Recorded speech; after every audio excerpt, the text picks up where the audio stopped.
विलोकितो मया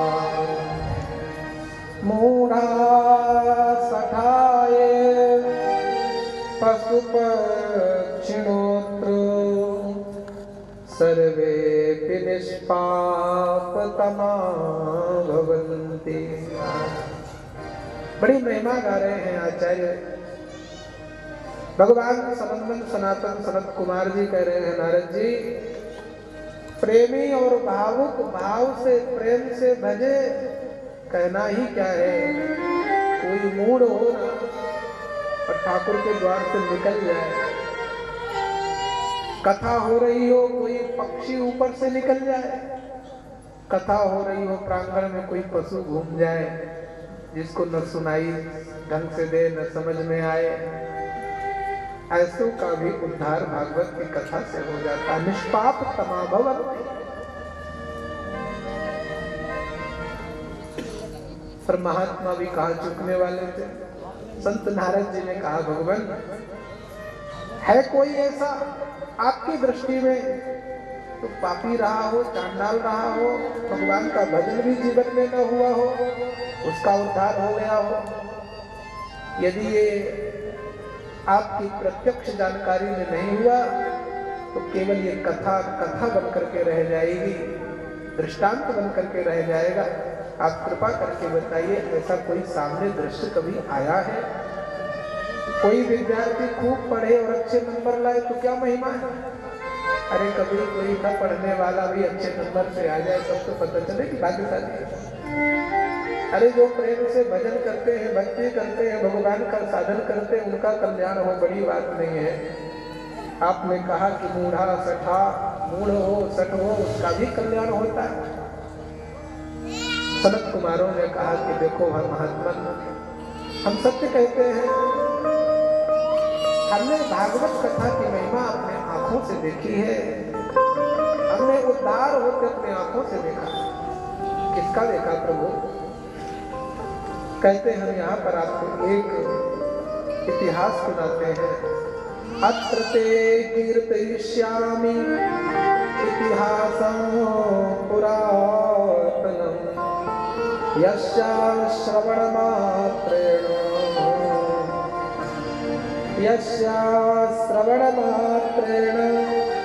पापहानि प्रजायते।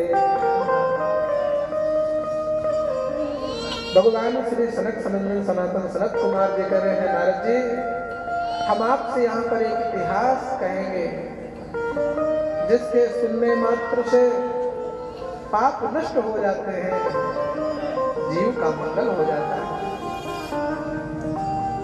ये मानवा पाप कृतस्व सर्वदा। आपने केवल मूढ़ और सठ की बात सुनी है। हम आपको वो उदाहरण देते हैं जो मानव नित्य पाप करते हैं, पाप मई योनि से आया, पाप करता रहा और पाप करते करते जीवन भी पाप में ही नष्ट हुआ। कहां तक कहें, मार्ग भी जिसका दुराचार था, क्रोध की अग्नि में जो रोज नित्य जलता रहा, मरने के बाद भी क्रोध की अंगारे उससे तड़प रहा था। ऐसे का इतिहास हम तुम्हें सुनाने जा रहे हैं।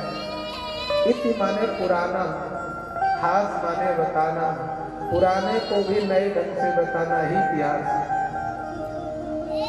महात्मा एक इतिहास वर्णन कर रहे हैं, ध्यान से सुने आप लोग। वैसे तो आपको ये कथा तो सबको विशेष रूप से मालूम रहती है।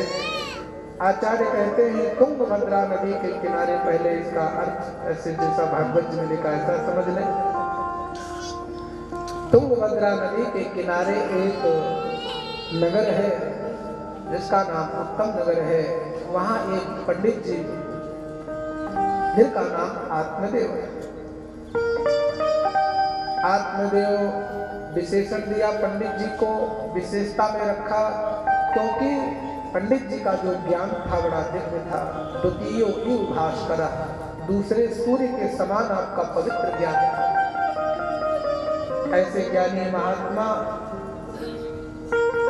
उस नगरी के लोगों ने कहा ये हमारे गुरु भी हैं, हमारे आचार्य भी हैं और हमारे नगर के ब्राह्मण राजा भी हैं। राजा ही मान लिया, सभी वर्ण के लोग उनका आदर करते हैं। समय आया महात्मा का विवाह भी किसी ब्राह्मणी कन्या से संपन्न हुआ जिसका नाम कुंडली।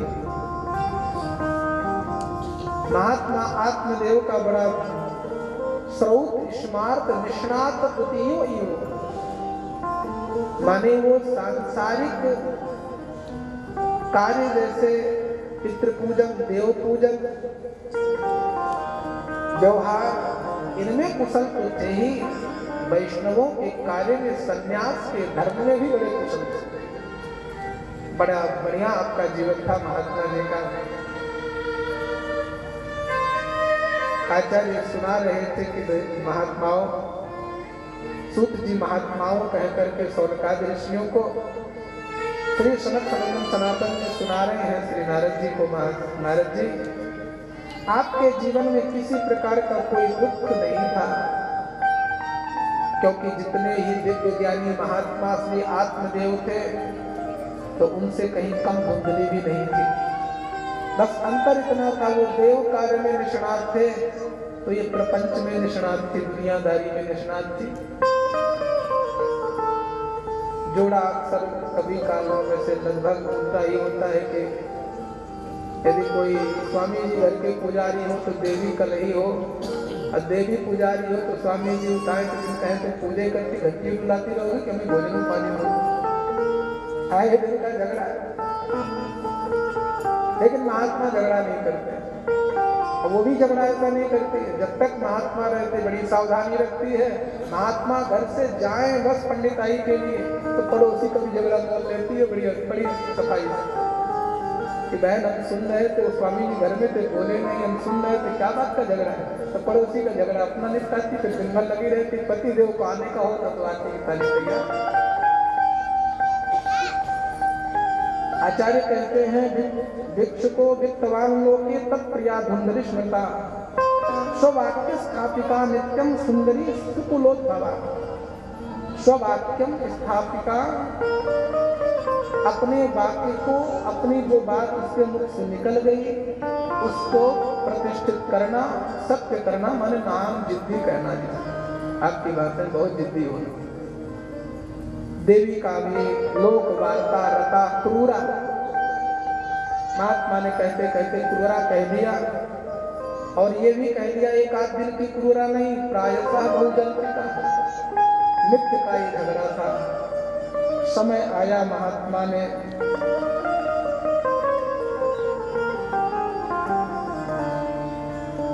मन में आया कि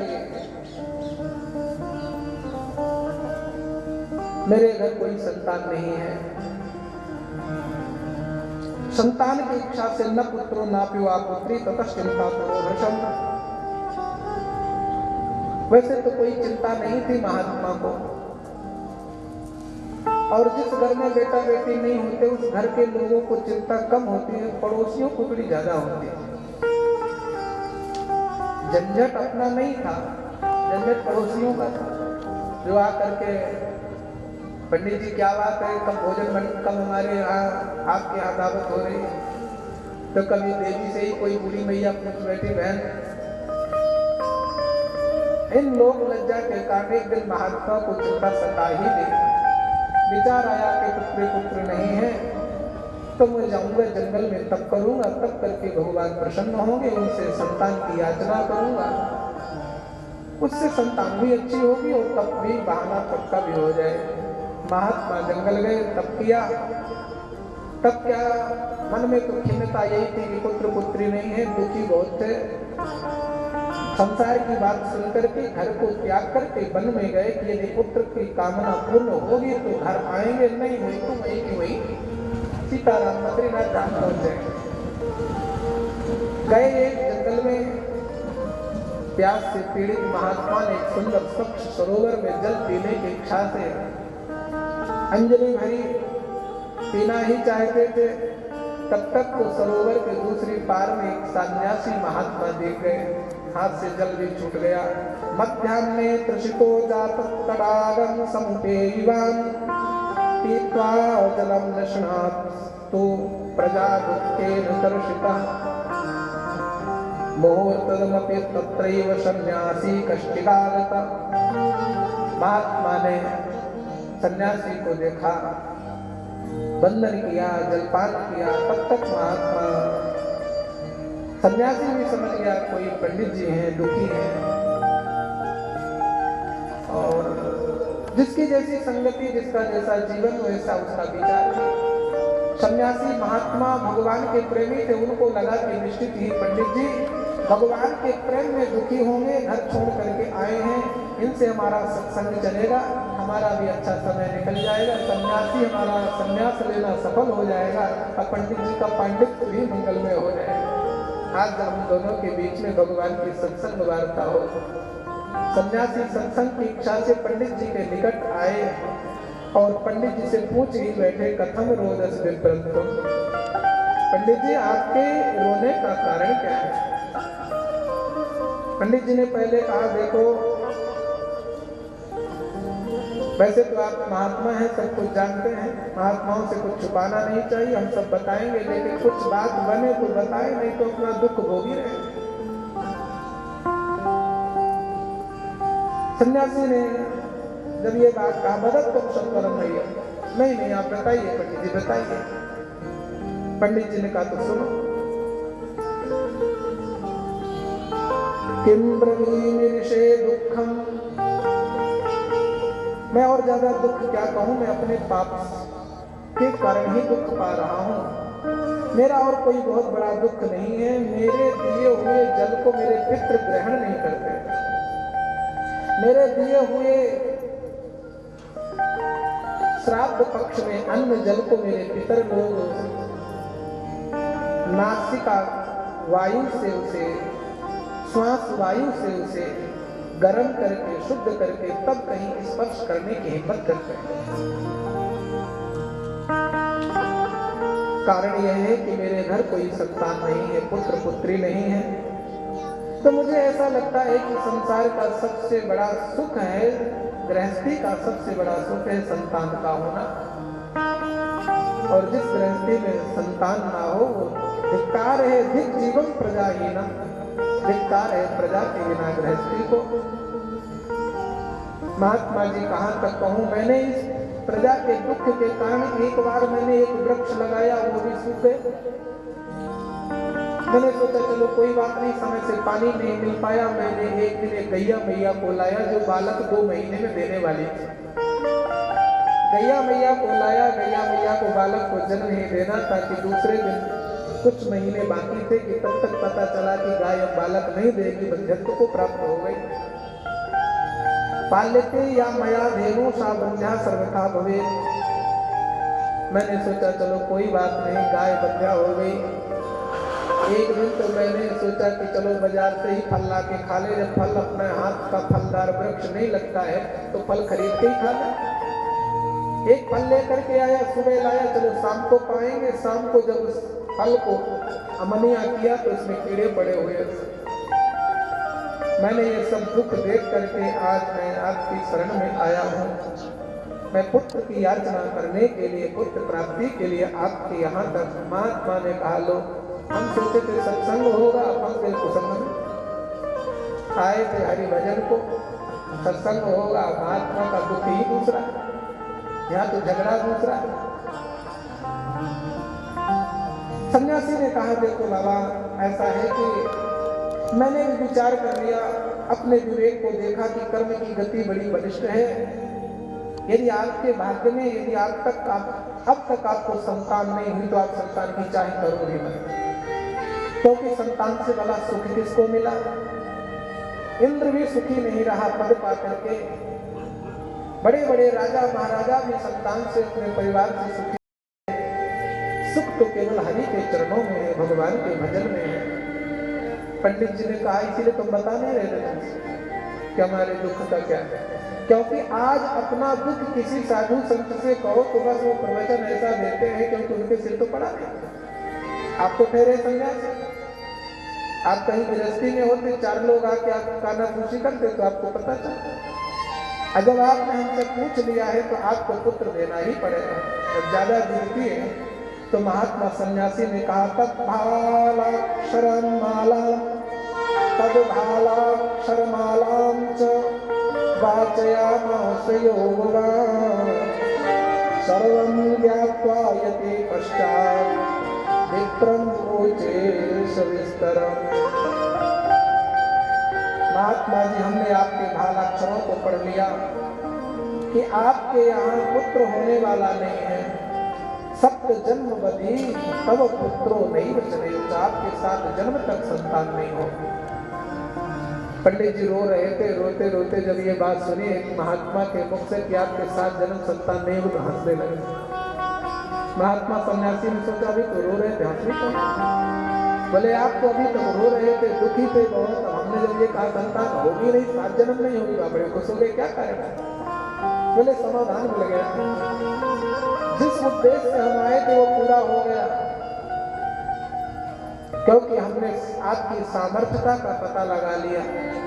जो हमारे भाल के अक्षरों को पढ़ करके ये बता सकता है कि 7 जन्म संतान नहीं होगी, इतनी सामर्थ्य आपके अंदर 7 जन्म के जानने की, तो मुझे विश्वास है कि आप छोटा मोटा काम पुत्र जैसे देने वाला काम भी आप कर सकते हैं।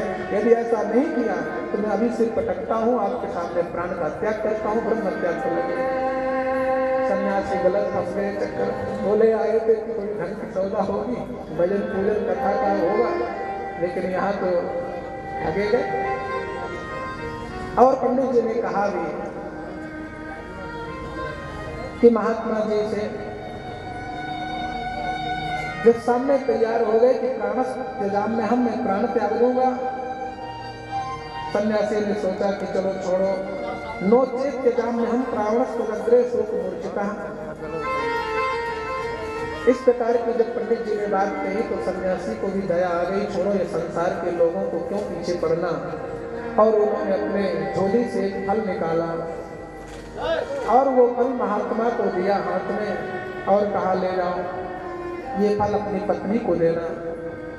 यदि ये फल आपकी पत्नी पाती है, नियम पूर्वक रहेगी, सत्य का, सोच का, दया का, दान का, भक्ति का, और एक बार भोजन करके माने व्रत रह करके यदि वो 1 वर्ष तक रहती है तो तुम्हारे यहाँ पुत्र निर्बल होगा।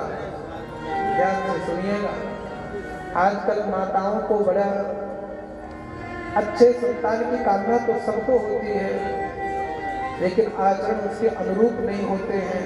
भागवत में लिखा है सत्य हो, सोच हो, दया हो, दान हो, प्रेम हो, भक्ति हो, लेकिन टीवी में थोड़ी मिलेगी, मोबाइल में थोड़ी मिलेगी। जब संतान के आने की हो तभी गौरियाँ टीवी में अलग अलग चैनल लगवा दो, कोई ऐसा नाटक लगवा दो, 2-4-10 बाहर से फोटो बैनर वैनर लगवा दो बालकों के छोटे छोटे वैसे। लेकिन महात्मा ने ऐसा कुछ नहीं कहा। महात्मा ने ये कहा यदि अच्छी संतान चाहिए तो पत्नी को नियम बताना, सत्य बोलने का, दया का, व्रत का, और एक बार भोजन करके साधु संत महात्माओं की वाणी सुनने का, कथा सुनने का। आज संतान के आने की बात हो जाए तो घर की मैया यही कहती है धोखे से कहीं जाना, बाजार में पूरे में चक्कर लगे, कथा पंडाल में चले गए। महात्मा ने फल दे करके कहा कि ये आपको 1 वर्ष तक कराना पड़ेगा, आपके यहाँ पुत्र निर्मल होगा। पंडित जी महाराज ने झट से फल लिया और कहा जय हो महात्मा जी, आपकी कृपा हो गई। अब फल ले जा करके फल तो ले लिए, फल से पुत्र होगा ये याद रहा, सन्यासी का दिया प्रसाद है सत्य होगा ये सब याद रहा, लेकिन सन्यासी ने नियम क्या बताया कुछ याद नहीं रहा। यही हमारी आपकी क्रिया बिगड़ती है। अब हम विचार करें कि ये कथा तो आप सुनते रहते हैं, लेकिन ये इतिहास किसी और नगर का नहीं है, इतिहास हमारे इस जीवन का ही है। तुंगभद्रा नदी के किनारे, ध्यान से सुनिएगा, तुंग माने होता है उठा हुआ, ऊंचाई की ओर जाने वाला मार्ग जो है, भद्र माने होता है कल्याण, कल्याणकारी जो कल्याण करने वाली जो धारा है, वो धारा किसकी है? बोले तुंगभद्रा नदी की। तो तुंगभद्रा क्या है? बोले श्वास रूपी तुंगभद्रा जो ऊपर की ओर बहती है। तुंग माने ऊपर की ओर बहने वाली, भद्र माने कल्याण करने वाली, जो श्वास की भद्रा है। उस तुंगभद्रा नदी के किनारे ही एक नगर है जिसका नाम उत्तम नगर है। इस श्वास रूपी सरयू के किनारे बसा हुआ यह नगर उत्तम नगर है। यहाँ के पंडित जी का पता है क्या नाम है? सभी के हृदय में बैठे, तो चाहे क्षत्रिय हो चाहे ब्राह्मण हो, इससे कोई नहीं। भगवान ने तो एक ही सांचे में डाला है सबको, अलग अलग। आप इस क्लास में पढ़िए, आप 5 क्लास में रहिए, आप 3 क्लास में रहिए, जिसकी जैसी योग्यता वैसे बढ़ते चले जाएंगे। ध्यान से सुनिएगा, थोड़ी समझ में भी आएगी।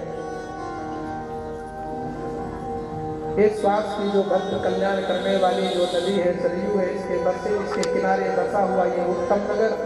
यहाँ के पंडित जी का नाम, यहाँ के राजा का नाम, जो स्रोत भी कार्य कर सकता है, जो इसी देह को पाकर कोई सन्यासी हो जाता है, इसी को पाकर कोई गृहस्थी हो जाता है, इसी शरीर से कोई बालगृहस्थी हो जाता है। सब प्रेम करते हैं इस आत्मदेव, अपने अपने को कौन नहीं करता है? आत्मा वही देवासा आत्मदेवा, ये आत्मा ही आत्मदेव नामक पंडित जी है। इनका विवाह किससे होता है? बोले बुद्धि रूपी धुंधली से। अब यदि बुद्धि में विवेक रूपी परमात्मा का आगमन हो जाए तो बुद्धि समर जाया करती है। अब बुद्धि में यदि सत्संग को काटने की ताकत आ जाए तो बुद्धि धुंधली हो जाया करती है। दोनों बात अपने हाथ में हो। यदि बुद्धि कथा सुन करके सार्थक कर ले, समझ ले और प्रयास करे, अब तक का जीवन व्यर्थ गया। अब जो सुने उसे 10 बात तो नहीं कर पाएंगे, लेकिन 5 ही सही। कुछ तो नियम बना करके चलेंगे, कुछ तो जीवन को ठाकुर के लिए तपेंगे। यदि जिस बुद्धि में ऐसा आता है वो बुद्धि सद्रूप होती है। जो बुद्धि होती है, पंडित जी का काम है, आए हैं सुनाएंगे, दक्षिणा लेंगे, चले जाएंगे, कथा के बाद अपने काम में लग जाओ, वो बुद्धि धुंधली है। धुंधली के धुंधकारी होते हैं शत्रुप के गोकर्ण, जिसने अपने गो माने इंद्रिय रूपी कर्ण से कथा सुनी गोविंद की, उसका पुत्र गोकर्ण होता है। निर्णय सब अपने हमारे हाथ में होंगे। महात्मा ने ले जाकर के फल अपनी पत्नी को दिया। पत्न्या पाणव फलम दत्वा स्वयं यातस्तु कुत्रचित्। फल देकर के कहीं चले गए, बताया नहीं क्या होगा, इस फल को खाना है, कैसे करना है, क्या कुछ नहीं, फल दिया बस इतना लिखा है, फल दिया और चले गए, बोला भी नहीं। पत्नी समझ गई कि ये दुखी है मन से, पुत्र की इच्छा रखते, निश्चित ये फल पुत्र वाला ही होगा। पड़ोसी लोग देखते ही हैं। बहुत दिनों बाद पंडित जी कहो बहन क्या लेके आया, झोली में बांधे थे, कुछ दिए तेरे हाथ में, बता तू क्या है, मुझको तो बता दे।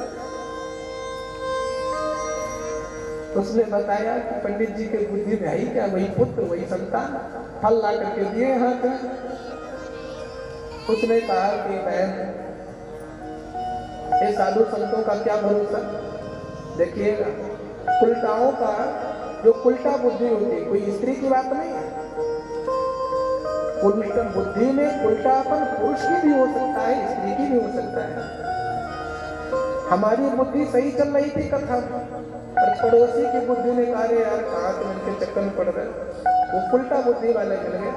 और धुंधली को समझा दिया कि बहन तू देख ऐसा कर, इन महात्माओं का कोई भरोसा नहीं, फल में क्या हो, अच्छा हो या बुरा हो।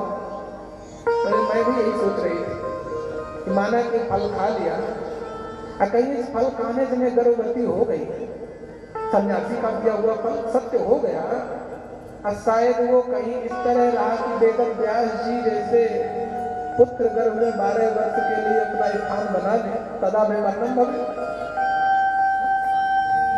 किसी साधु के दिए हुए ज्ञान उपदेश और परमात्मा के प्रेम रूपी पुत्र का प्रसाद जब सन्यासी ने लिया और उसमें हमारी बुद्धि में अपनी बुद्धि लगा दी, तभी विनाश होता है। महात्मा ने तो ज्ञान अच्छा दिया था, सत्य का वाचन करवाना, शौच माने पवित्रता रखवाना, पत्नी को दया सिखाना, ये सब कुछ नहीं होता है। समय आया फिर उसने एक तर्क दिया कि माना कि मैं गर्भवती हो गई इस फल को खा के, अब गाँव में आग लग गई तो सब लोग भाग जाएंगे, मैं तो मर जाऊंगी।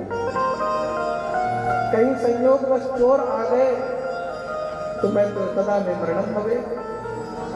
बड़ा दुख उसने प्रकट किया। उस पड़ोसिन बहन ने कहा तू चिंता मत कर, रास्ता मेरे पास है, ऐसा कर तू ये गाय को खिला दे, परीक्षण हो जाएगा, फल है कैसा है, और तू इस सब बाधाओं से बच जाएगी। बोले जब पति पूछेंगे कि फल क्या हुआ कैसा, तो क्या कहूँगी? बोले इसकी चिंता मत कर, तेरी बहन है ना, तुझे याद नहीं, तेरी बहन है, उसको अभी अभी बेटा हुआ है 5-6 दिन पहले, और उसके बेटा है 3 पहले से, चौथा हो गया। खाने पीने की व्यवस्था है नहीं, धन तेरे पास बहुत है, पुत्र उसके पास बहुत, उसका पुत्र तू ले ले, बदले में धन से दे दे, तो उसका भी परिवार चलेगा, तेरा भी काम बनेगा। ऐसा ही किया। संयोग से उसकी बहन का आगमन हुआ, पड़ोसी सखी ने सब समझा दिया, बहन ने आके सारा माहौल संभाल लिया। तेरे पति दयालु है, दक्षिणा पहुंच गई, बेटा आ गया। पति देव जब लौट करके आए तो उसने ढिंढोरा पिटवाया धुंधली में। जो काम जो नहीं करता उसका अभिनय नाटक बहुत करता है, न करे काम और कोई पहले आपने बहुत आगे आगे होना पड़ता है उस काम को बनाने के। धुंधली बार बार कहे मैं जानती हूँ, माँ हूँ, मैंने गर्भ में धारण किया, कितना कष्ट होता है। उसने इतनी लीलाएं कितने नाटक किया, ढिंढोरा पिटवाया, कह दिया सुखपूर्वक बेटा हो गया। बेटा तो हो गया, दूसरे क्षण ही अपने पति के पास गई और पति से कहने लगी पतिना तत्कृतम सर्वम पुत्र रक्षण हेतवे। स्वामी जी मेरे पुत्र की रक्षा के लिए मेरे छाती में इस बालक के लालन पालन के लिए दूध नहीं है।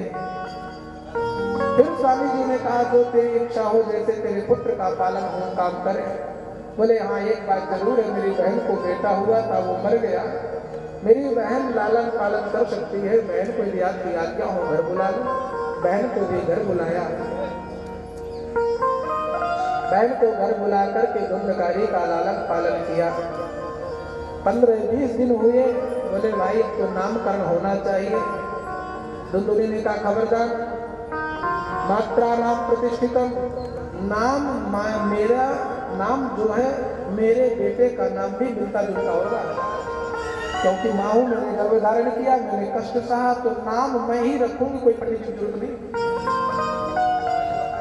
महात्मा गोकर्ण भी बोले वाले देवी मैया तेरे जैसो मन करे सो कर ले। नाम उसका धुंधकारी रखा। बोले यदि माँ की, ध्यान दीजिएगा धुंधकारी कौन, धुंधली कौन? धुंधली वो बुद्धि जो सत्संग में काट छांट करे, वो बुद्धि धुंधली है। उसने कहा जब मेरी बुद्धि इतनी प्रताप है कि मैं किसी के सत्संग को न मानूं, किसी की आज्ञा में काट छांट कर दूं, जहाँ सब जगह मेरी चले, तो मेरा बेटा मेरे भी बुद्धि को दबा करके आगे बढ़ जाता तो मेरा बेटा सही है। तो ऐसा बेटा होगा जो मेरी बुद्धि पे भी कमाल करने वाला, मेरी बुद्धि को भी न चलने दे और अपना नाम उजागर करे। माने मैं यदि थोड़ी बहुत ख्याति है तो मेरा बेटा को ख्याति हो जाए। माता नाम प्रतिष्ठित, माता ने अपना नाम धुंधली से धुंधकारी दिया। 2.5-3 महीने व्यतीत हुए। गैया मैया को सन्यासी के फलस्वरूप उस गैया मैया को एक पुत्र की प्राप्ति हुई और गैया मैया के शरीर से जन्म लेने वाले उस शरीर को दिव्य सोने के समान तपा हुआ, तप्त कांचन की तरह। महात्मा धेन्वा बाल प्रसूतास्तु देव रूपी कौतुकम, देवता का ये कौतुक, ये मालिक का ये खिलवाड़ सबको आश्चर्य में डाल दिया कि देखो कहाँ तो एक संतान के लाले पड़ रहे। आज देवी धुंधली को भी बेटा और गैया मैया को बेटा, जिस गैया बंध्या हो गई थी उस गाय को भी बेटा।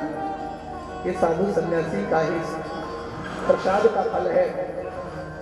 बेटा हुआ तो कैसा? बोले सर्वांग सुंदरम दिव्यम, सर्वांग सुंदर था, दिव्य था, कनक प्रभम सोने के तरह चमचमाता हुआ दिव्य देह था, मानव देह। लेकिन उस बालक के कान जो थे वो गैया मैया के कान से मिलते जुलते थे। गाय की तरह कान होने के कारण उस बालक का नाम क्या रखा? गोकर्ण।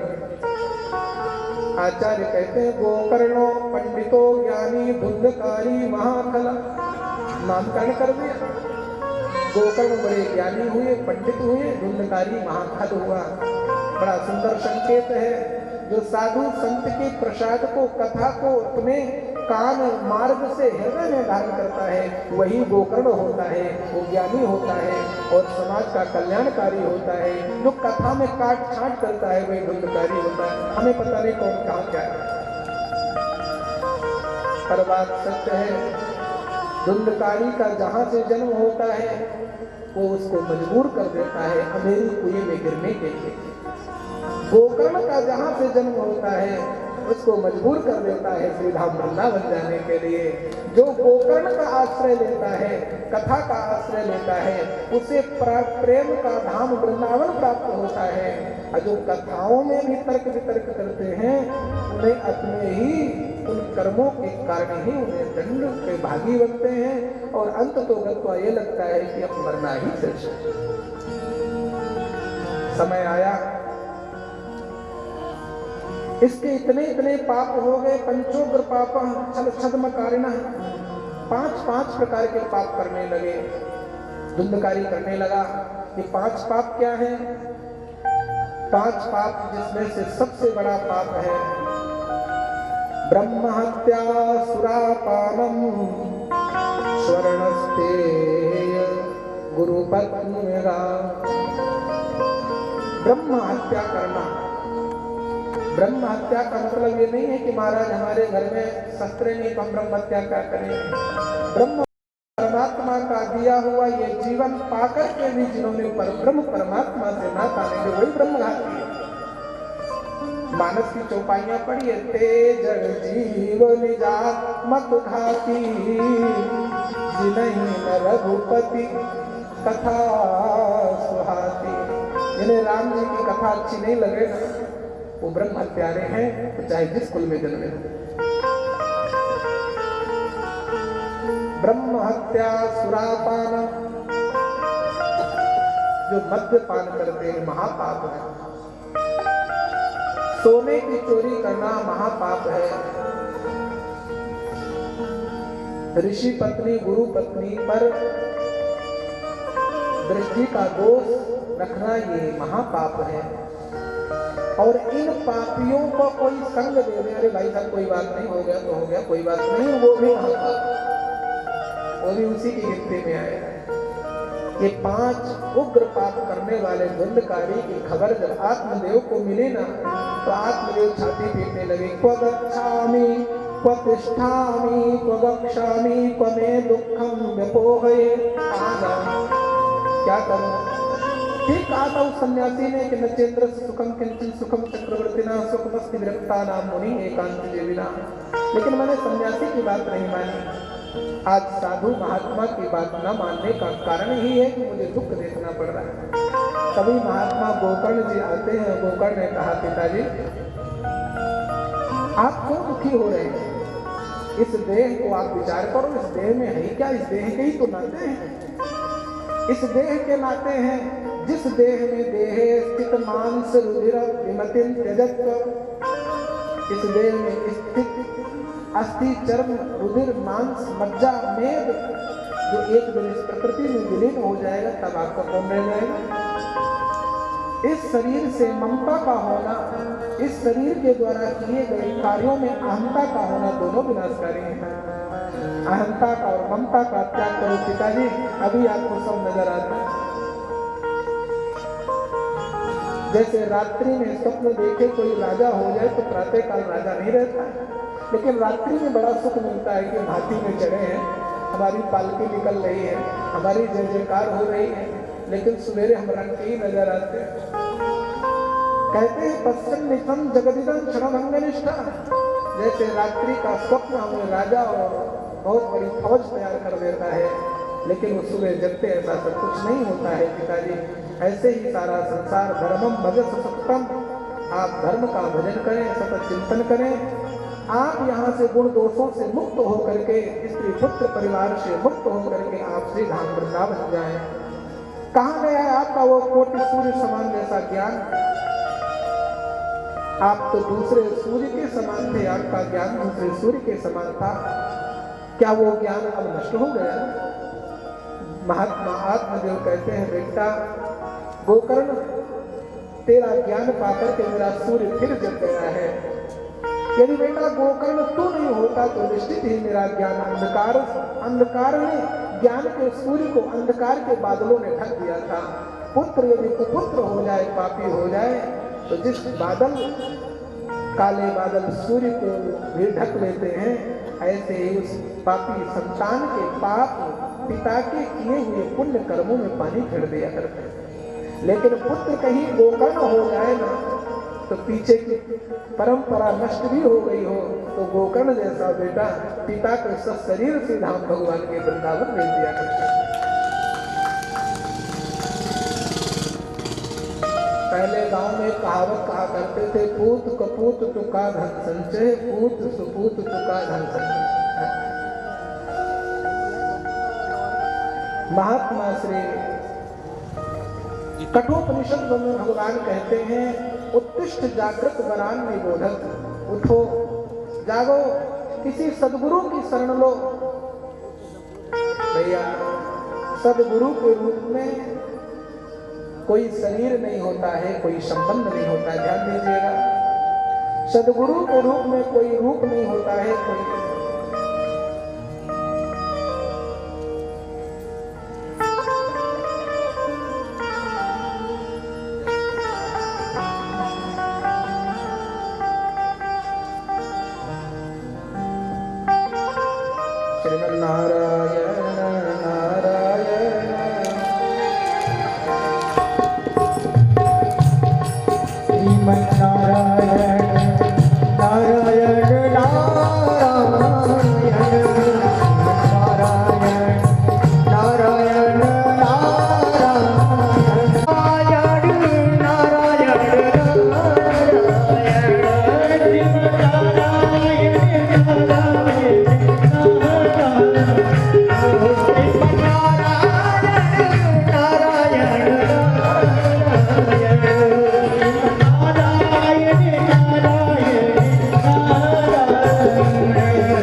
तो वृंदावन में क्या करें पिताजी, सभी प्रकार के दोषों से मुक्त होना है, लेकिन दोषों के साथ गुण को भी ले लिया। यदि किसी के गुण देखेंगे तो दोष स्वाभाविक आ जाएंगे। जब कहेंगे वो बड़े गुणी हैं तो कोई निर्गुणी भी है। तो पिताजी गुण दोष चिंतन आसु मुक्त, शीघ्र आप इससे मुक्त हो जाए। जिस दिन आप गुण दोष से मुक्त हो जाए उसी दिन वृंदावन में मन लग जाएगा। और क्या होगा? बोले वहां जाना है युक्तो हरेर अनुदिनम, वहां हरि से युक्त होकर के नित्य गोविंद का परिचर्या करनी है, सेवा करनी है। सेवा कैसी हो? तो भज धातु से सेवा बनती है, भज सेवाया। चाहे वो तुलसी की सेवा हो, चाहे वो दुर्वा घास की सेवा हो, चाहे वो ठाकुर को बिलपत्र चढ़ाने की सेवा हो, और चाहे तो प्रांगण में ठाकुर को झाड़ू बुहारू की सेवा हो। कहाँ तक कहें इस समय भागवत के जो कहीं कोई तीर्थ का सेवन न किया हो, अभी भागवत के प्रांगण में आकर के यहाँ के झाड़ू बुहारू इसकी तैयारी कर ले, माने सभी तीर्थों का सेवन उसने घर बैठे ही कर लिया, ऐसे ही नहीं।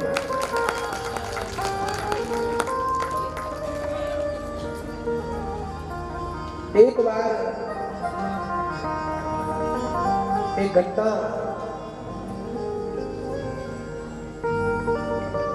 एक पंडित जी महाराज बड़े सामर्थ्य समृद्धशाली थे, लेकिन कुसंग में फंस करके उनका जीवन थोड़ी बिगड़ गया। और जीवन बिगड़ने के कारण रास्ते भी बहुत ऐसे हो गए कि एक दिन वो किसी को बाधा करके मिलने के लिए जा रहे, माने किसी वैश्या के यहाँ जा रहे हैं। रास्ते में उन्हें तुलसी बेलपत्र फूल भी मनाया, पता नहीं क्या ठाकुर जी की कृपा थी। ध्यान दीजिएगा ठाकुर की कृपा किस प्रकार से होती है। कई बार पूर्व में जब पुण्य संचित कृपा करते हैं, पुण्य कृपा करते हैं, तो रास्ता तो गलत था, लेकिन विचार कुछ बीच में बदल करके और मंगल करना होता है पुण्यों को ना, तो वो फूल पत्ती का चयन करा लेते हैं। कई बार रास्ता बहुत अच्छा हो, पाप उदय हो जाए तो अच्छे रास्ते में दिखना जाते हैं कि रास्ता जा तो इधर रहे तो फंस चक्कर में गए, जा तो गलत रास्ते में रहते, लेकिन फूल तुलसी चुनिए कि वहां रास्ते में मंदिर पड़ता है तो लोग दर्शन भी करते हैं।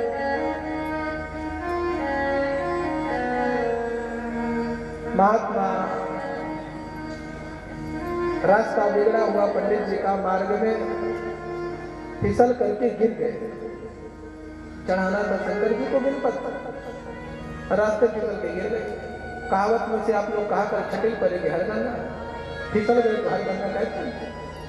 जैसे कोई एक सज्जन गया था, गंगा के किनारे खड़ा था, दर्शन कर रहा था, लहरों का ध्यान नहीं दे पाया, पैर फिसल गया तो हर गंगे करने लगा। लोगों ने कहा भाई क्या कर रहे हो, कपड़े पहने? बोले हाँ आज मन आया कि कपड़े सहित नहाने। नहाना नहीं था उसको, तो फिसल गया। ऐसे उसको पुण्य नहीं करना था, वो तो दूसरे रास्ते में जा रहा था। अब वो फूल पत्ती लिया था और कि शंकर जी को चढ़ा दूंगा, फिसल करके गिर गया। तो हे भोलेनाथ, महादेव ने कहा चलो हम यही स्वीकार कर लेते हैं। महादेव तो आए नहीं, वो फूल पत्ती गिरी, उसके मुख से भगवान का नाम निकला, उसके माथे में चोट लगी और कुछ दिन तक जीवन रहा। अंत तो रखता उनको मृत्यु देवी ने मरण कर दिया, जीवन नष्ट हुआ। ले गए यमराज जी के पास, बोलो पंडित जी आप जीवन भर पाप किए, एक पुण्य वो भी धोखे से, छटिल परे की गंगा, धोखे से हो गया आपसे नाम भगवान का।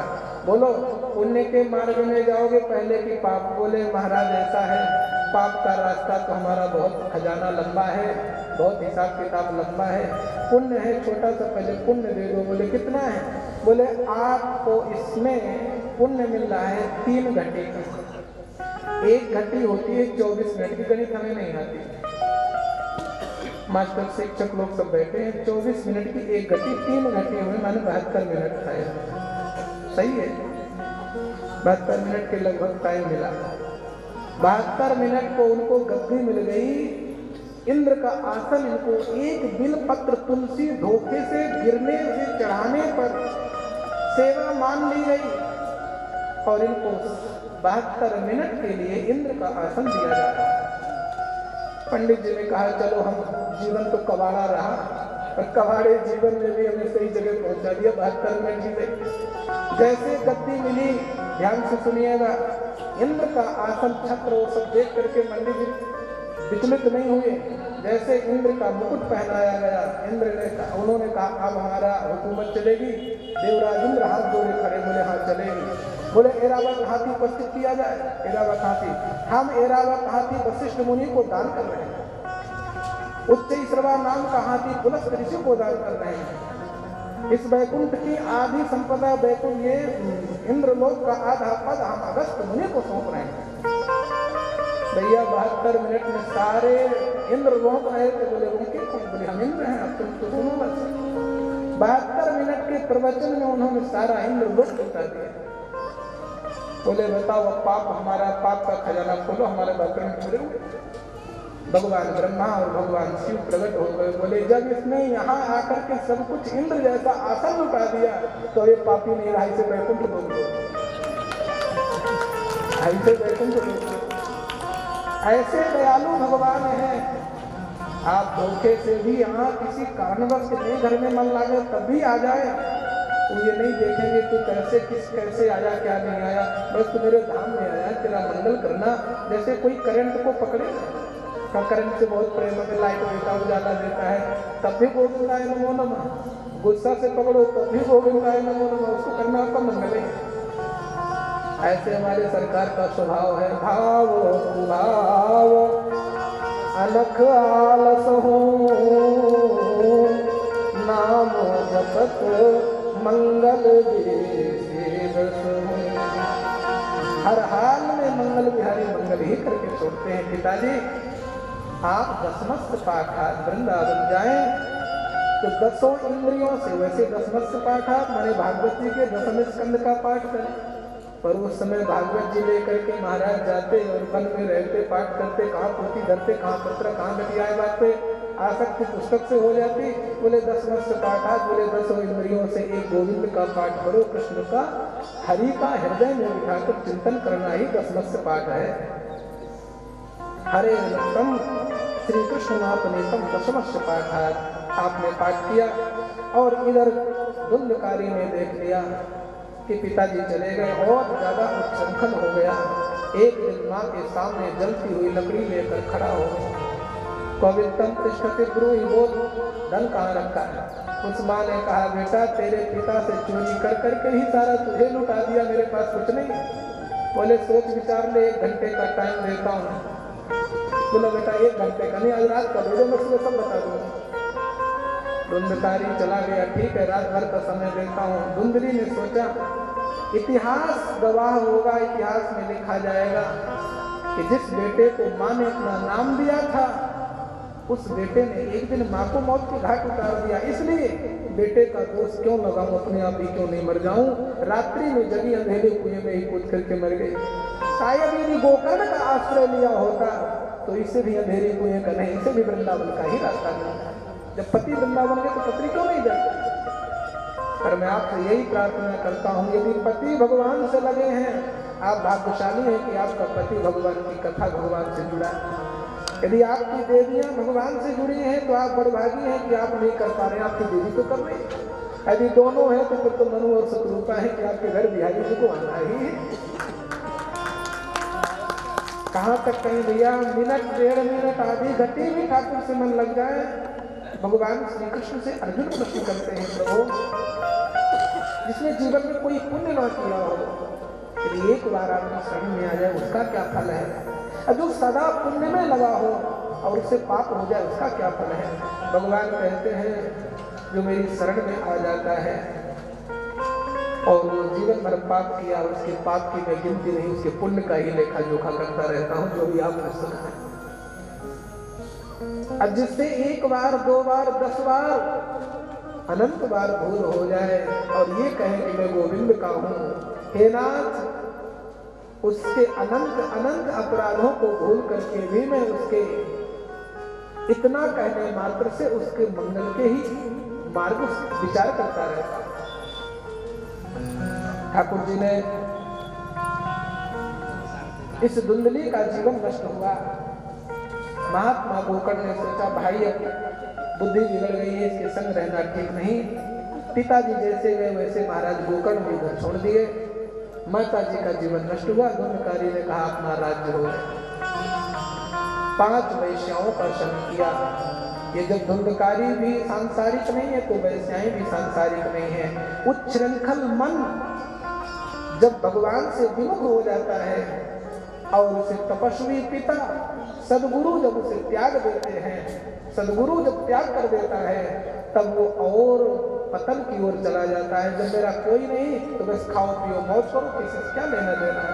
इसलिए साधु संत सदगुरु लोग शिष्य चाहे जितना बिगड़ जाए वो सहज छोड़ा नहीं करते, कि छोड़ देंगे तो और रास्ता बिगड़ जाएगा। महात्मा गोकर्ण पिता आत्मदेव के जाने के बाद धुंधकारी ने सबसे पहले रचना रूपी वैश्या का सहारा लिया। जीवा ने कहा चल यहाँ ये खाना ये पीना तो चल गया। पी और खा करके दृष्टि रूपी वैश्या का जब संग किया तो देखने की कुछ अच्छा, देखने की नृत्य कला देखने की इच्छा हुई। इंद्रिय जन्य दोष उत्पन्न हुआ, माने अपने शरीर में ही ये वैश्याएं विराजमान है। बंधुओं, ये नेत्र ही वो मार्ग है। यदि नेत्र के मार्ग से मेरे रघुनंदन राम आते हैं तो वाणी के माध्यम से जगत का कल्याण करते हैं। और नेत्र के ही मार्ग से काम आए थे, नेत्र के मार्ग से काम आए तो रास्ता पतन का होता है। यदि वो रास्ता पतन का बन जाए तो धुंधकारी का जीवन जीना पड़ता है। यदि मार्ग गोविंद के धाम का बन जाए तो गोकर्ण का जीवन बन जाया करता है। व्यक्ति एक है, गोकर्ण और धुंधकारी उसकी वृत्ति बन जाती है। तो धुंधकारी का जीवन ये कि गोकर्ण करने लगे। बहुत दिनों बाद वैसे महात्मा ने इतना बोलने का अवसर मिला आप लोगों को प्रेम देखकर। नहीं अब तक तो कहाँ चटपट पहुंच गए होते। अब या तो पंडित जी हमारे आपकी बहन जी करा रही थी धाम वृंदावन में, तो महाराज जी के चरणों में या तो महात्मा 4-6 दिन बिताएंगे, वहाँ तो कुछ नहीं कहना है। वहाँ तो महाराज जी कहेंगे, महाराज जी से कहते हैं कि आपको सब पता है, मैं तो महात्मा चलता रहे। सच्ची बात यह है, कथा वही है जो व्यथा को हर ले, और कथा सुने व्यथा बनी रहे तो फिर कथा किस बात की।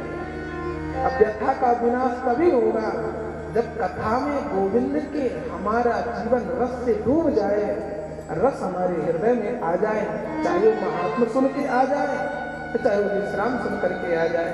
और जिसने कथा की महिमा ही नहीं समझ पाई वो आगे कथा क्या समझ पाएगा भैया। अब महात्मा को ही चटपट कर जाए, भगवान की महिमा ही न समझ में आए, गुण गण न समझ में आए, तो आगे की कथाओं का रस भी हमसे बिखर जाएगा, रस रस नहीं रह जाएगा, नीरस हो जाएगा। धुंधकारी ने वैश्याओं का संग लिया। वैश्याओं ने कहा देखो आपस में वार्ता कि हमारा कोई पति नहीं, हमारा तो धन ही सब कुछ होता है। ये राजा के यहाँ चोरी करता है, मद्यपान करता है, न जाने किसके किसके संग रहता है, कल हम सब मारी जाएंगे। इसलिए बहुत धन इकट्ठा कर लिया है धुंधकारी ने, इसको लूट लिया जाए और इसके गले में रस्सी बांध करके इसका अंतिम संस्कार कर दिया जाए। इसी में हम सब का हित है। उन रचना ने, दृष्टि ने, कर्ण के देवताओं ने और जननेन्द्रिय शिष्णेन्द्रिय में रहने वाले उन प्रबल देवताओं ने धुंधकारी के गले में रस्सी बांधी। 3 वैश्या एक तरफ, 2 वैश्या एक तरफ। रस्सी बांध करके जब माया मोह की रस्सी से खींचा, परितम मम माराशो, नहीं मरा, छटपटाता रहा लेकिन मरा नहीं। जीव मरता नहीं है, सहज छटपटाता रहता है, कोई काम से, कोई तृष्णा से, कोई क्रोध की अग्नि से छटपटाता बहुत है। गलती हो जाए तो मरने का विचार तो करता, पर सहज मरता नहीं। जब धुंधकारी नहीं मरा तो वैश्याओं ने कहा अब छोड़ना मुश्किल हो जाएगा, अब छोड़े तो मर ही जाएंगे। तो एक ने कहा कि दो तुम पकड़ो, दो एक तरफ हम पकड़े, एक को फिर किया तुम ले आओ अंगारे। अंगारे ला करके उसके मुख में ज्वालात दुखेन ताप्तांगार समूहश्च तन मुखे विचिक्षिपो, उसके मुख में जलते हुए अंगारे कोयले के डाल करके और लकड़ी के द्वारा अच्छे से भर दिया। ज्वाला के उस भयानक दाहक के कारण दहकता से अग्नि के प्राण का त्याग करता है और अपने आत्मघात करने से, आत्मा का नाश करने से महाप्रेत होता है। वात्या रूप धरो, वायु का रूप धारण करके विचरण करने वाला महान प्रेत हुआ, जो शीत आदि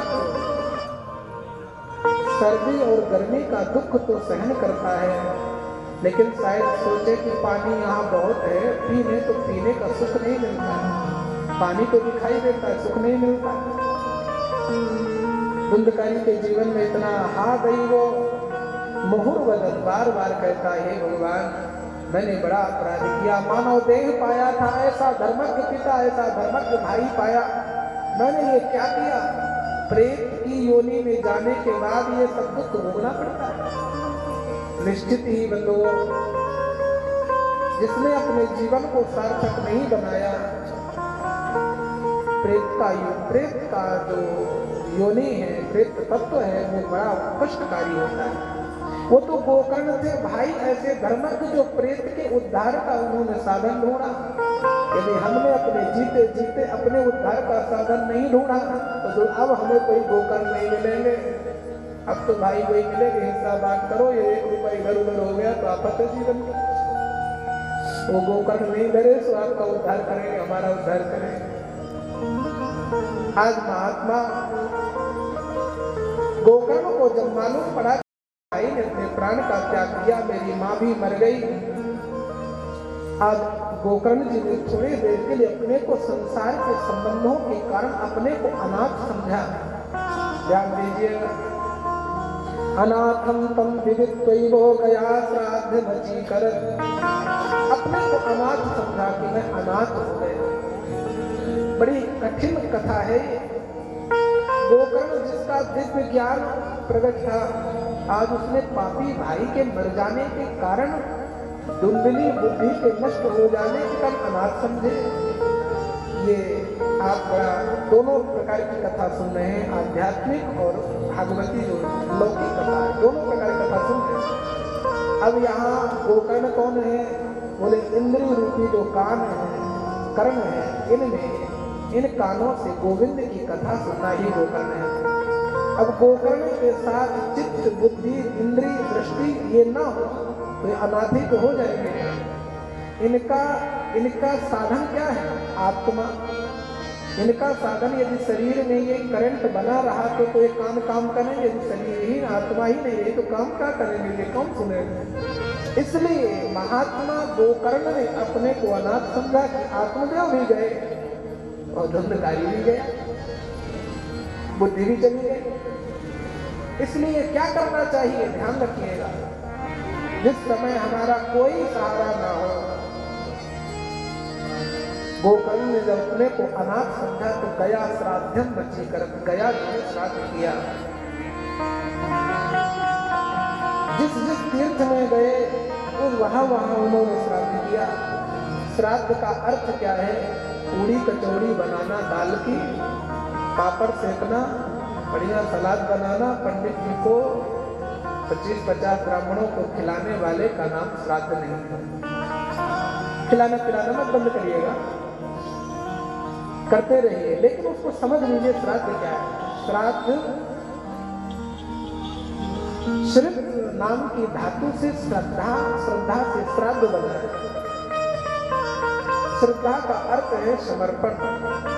श्रद्धा का अर्थ है पितरों के लिए, अपने देवताओं के लिए अपने को, अपने प्रेम को, अपने किए हुए योग यज्ञ को उन पे अर्पण करने का नाम श्रद्धा है। अथवा तो श्रद्ध माने सुना गया है, सुना जो गया है उसको जो धारण किया वही श्रद्धा है। सुना लेकिन टीका नहीं, श्रद्धा ठीक नहीं थी। ध्यान सुनिएगा, सुना टीका नहीं तो श्रद्धा ठीक नहीं थी। यदि सुन करके टिक गया तो समझ जाइए श्रद्धा पूरी थी। ये परीक्षण है। महात्मा ने बड़ी श्रद्धा से गया जी का श्राद्ध किया। गया जी में गए जहां साक्षात भगवान नारायण पितरों को उद्धार देने वाले होते हैं। वहां क्या करना होता है? वहां श्राद्ध करना, अपनी श्रद्धा को अर्पण करना होता है। श्रद्धा से क्या अर्पण करेंगे? बोले पिंड। श्रद्धा से क्या करेंगे? पिंड दान करेंगे। अच्छा, पिंड माने होता है शरीर, पिंड माने, पर हम पुस्तकों में जो लिखा है पिंड वो भी सत्य है। वो हमारे आपके पिंड बनाने से हमारी कोई श्रद्धा नहीं थी, लेकिन जैसे हाथ में जौ का आटा तिल दूध से सान कर घी लगा करके पितृ का संकल्प बोल करके हाथ में रखे तो अनाड़ी को भी श्रद्धा जग जाती है। अन्ना श्रद्धा प्रेम से जगे तो भय के मारे तो जगी जाती है, डर के मारे कि कर लो नहीं तो पिताजी के लौट आएंगे तो आपत कर देंगे। तो वो जो पिंड हाथ में आया वो आटे का, उस आटे के पिंड में जितनी श्रद्धा हुई तो स्वाभाविक ही अंतर बुद्धि विचार सब उनके नाम पे समर्पण हो गए। तो पिंड क्या है? उस पिंड को हाथ में लेने से जब हमारी श्रद्धा समर्पण हो जाती है तो ये जो शरीर रूपी पिंड है, ये शरीर रूपी पिंड है। गया जी में कौन है? बोले साक्षात नारायण है जो मुक्ति देते हैं। इसीलिए हमारे नारायण भगवान का नाम मुकुंद है। मुक्तिम ददाति यशसा मुकुंद। मुकुंद कौन? बोले नारायण। नारायण मुक्ति देते हैं। तो नारायण भगवान की कथा में आकर के नारायण भगवान के समक्ष जिन्होंने अपने जीवन का समय रूपी शरीर रूपी पिंड को लेकर समय का और श्रद्धा का दान किया है, यही वास्तविक पिंड दान है, जो पिंड का दान गया जी में करने से होने वाला है। आपने जो पिंड माने अपने शरीर का जो भी समय का शरीर का जो दान किया, यही वास्तविक पिंड दान है। महात्मा गोकर्ण ने जिस जिस तीर्थ में गए वहां सब जगह दान किया। एक दिन अपनी उस उत्तम नगरी में जब आए, उत्तम नगरी में आकर के देखा कि घर साकर बंद है। महात्मा ने कुटिया का द्वार खोला और अपने आंगन में पड़े उस चारपाई में भाई के चारपाई में जाकर के आप विराजमान हुए और उस चारपाई में आपने जैसे अपना आसन लगाया, उसी समय देखते हैं सकट महता सकट हस्ती सकट चमहसे भव। कोई वहां बैल बन करके आया। थोड़ी देर में जो बैल था वो हाथी बन जाता है, थोड़ी देर में हाथी वो इंद्र बन जाता है, कभी वो इंद्र बैल बन जाता है, कभी वो बैल अग्नि का रूप धारण कर लेता है।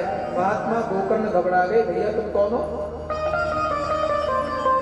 सामने खड़ा हो गया, कहता है मैं बोल नहीं सकता, मेरी वाणी में दम नहीं है, मैं बोल नहीं सकता।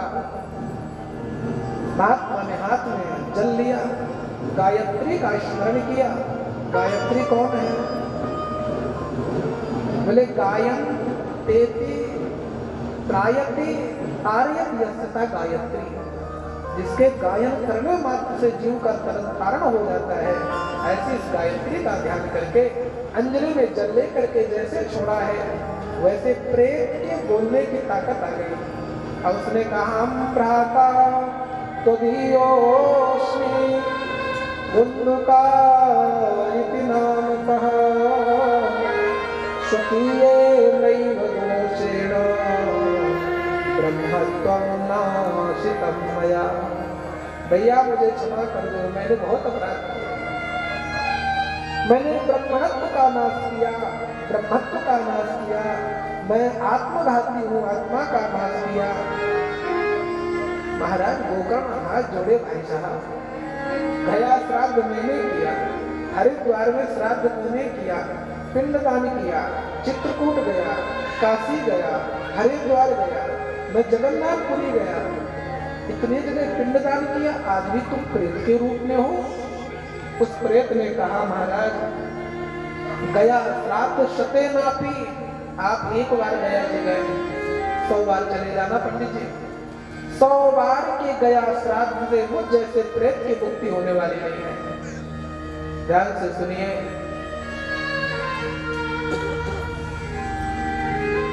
जीवन बड़े मानवता के साथ शुद्ध पवित्र जीवन जिए और थोड़ा बहुत समय रह जाए, कहीं प्रेत का दोष हो जाए तो उसे गया जी से, गंगा जी से, पितृ तर्पण से, श्राद्ध से उसका उद्धार किया जा सकता है। लेकिन कहीं कोई आत्मघात कर दे,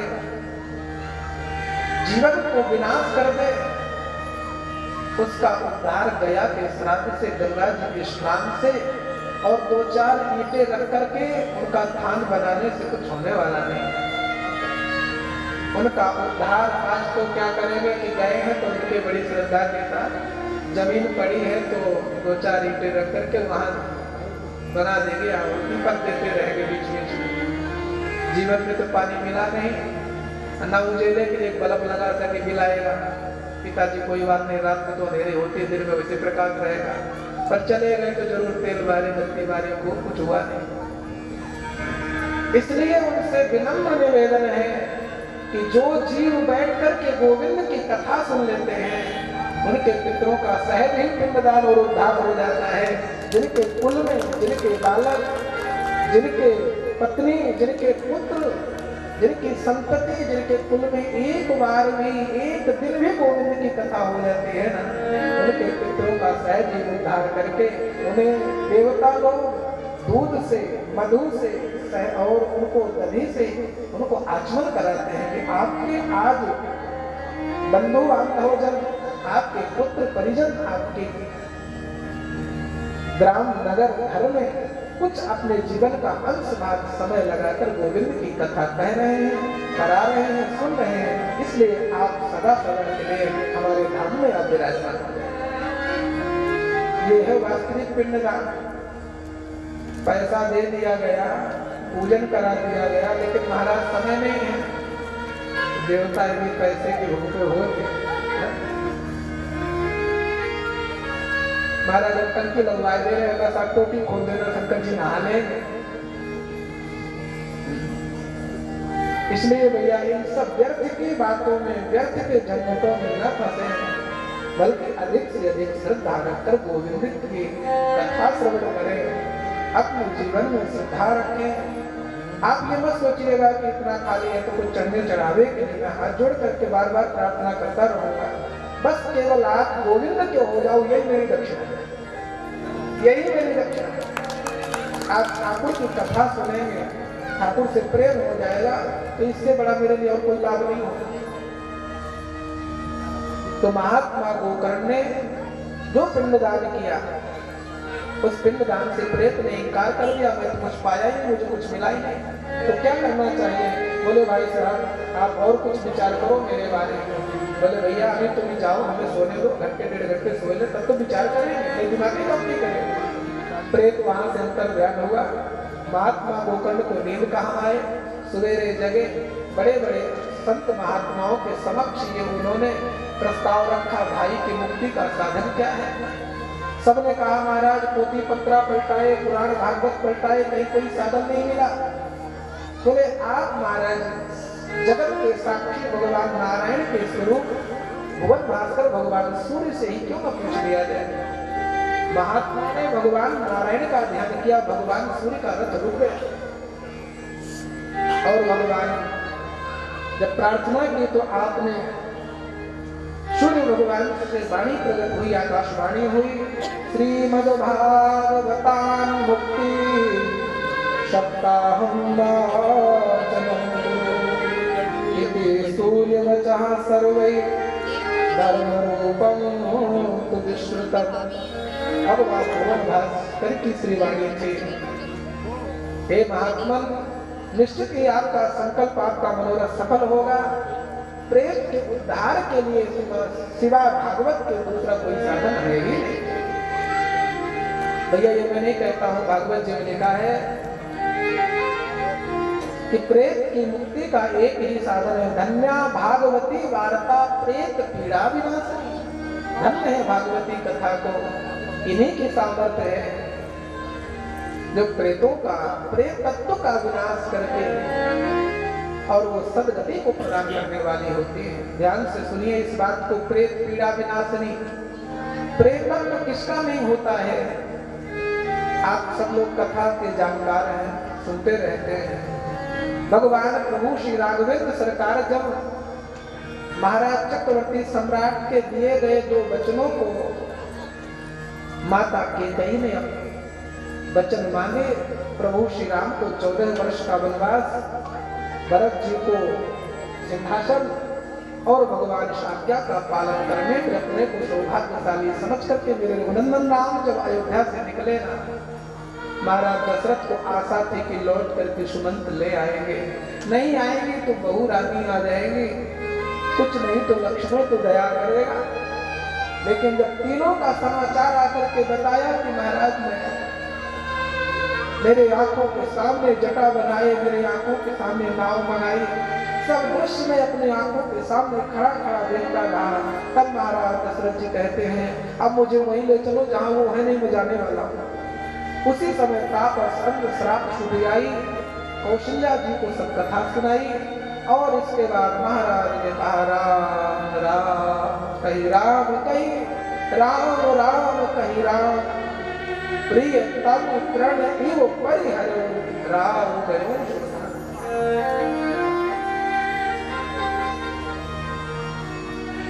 आचार्य कहते हैं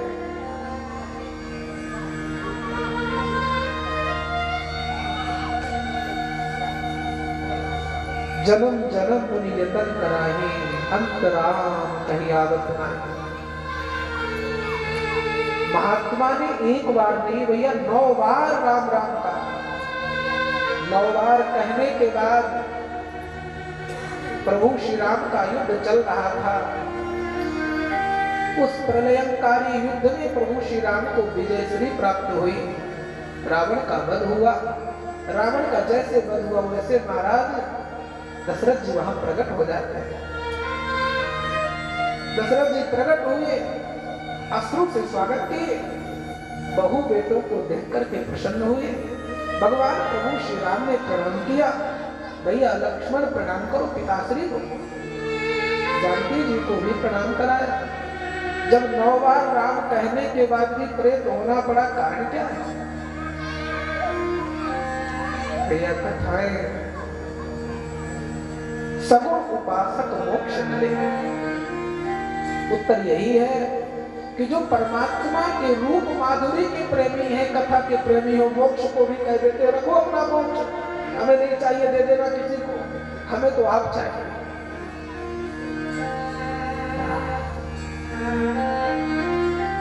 और भगवान अपनी गति से रावण सुरधाम तो गए, लेकिन सुरधाम अच्छा नहीं लगा, तो प्रभु के धाम परमात्मा प्रभु श्री राम ने भी जटायु जी से कहा, जटायु जी पिताजी आप पूज्य पिता के धाम में जा रहे हैं, जो मैं राम बकुल सहित आप जाकर के मत बताना कि जानकी का हरण हो गया है, यदि मैं राम हूं, रघुवंशी ये राम, आज से 13वें दिन रावण स्वयं आकर के बताएगा कि मैं आ गया हूं अपराध कर। जटायु जी ने कहा महाराज मैं जाने से पहले प्रश्न करना चाहता हूं, कहो कहो क्या चाहते?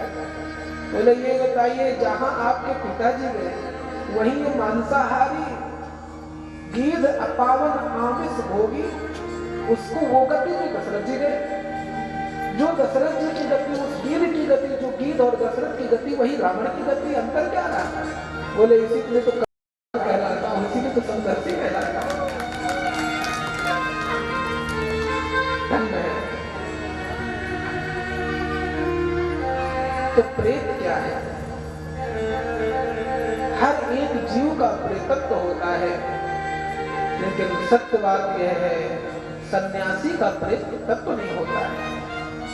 सन्यास क्या है?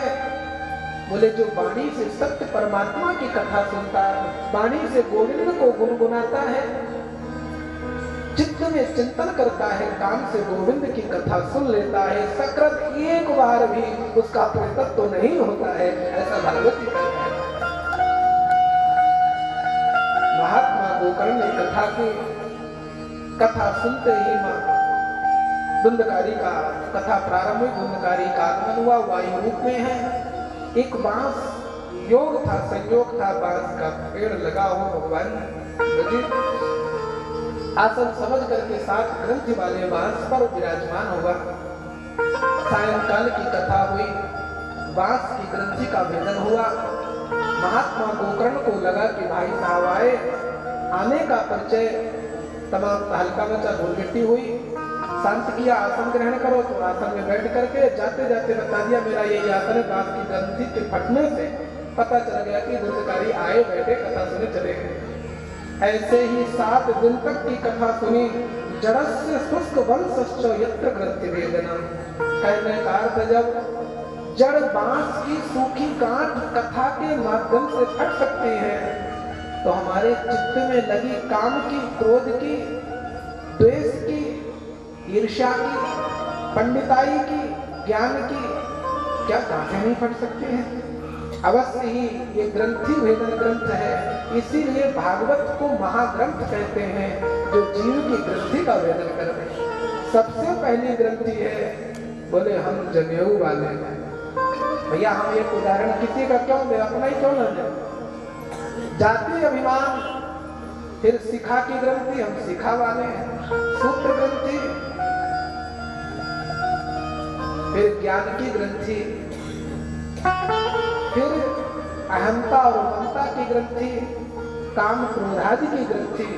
निश्चित ही गोविंद की कथा सुनने से सारी ग्रंथियों का भेदन हो जाता है, और फिर यही लगता है हम गोविंद के हैं, गोविंद हमारे हैं। इस नाते से सिय राम मैं सब जग जानी, करो प्रणाम जोर युग पानी, कुछ यही रह जाता है।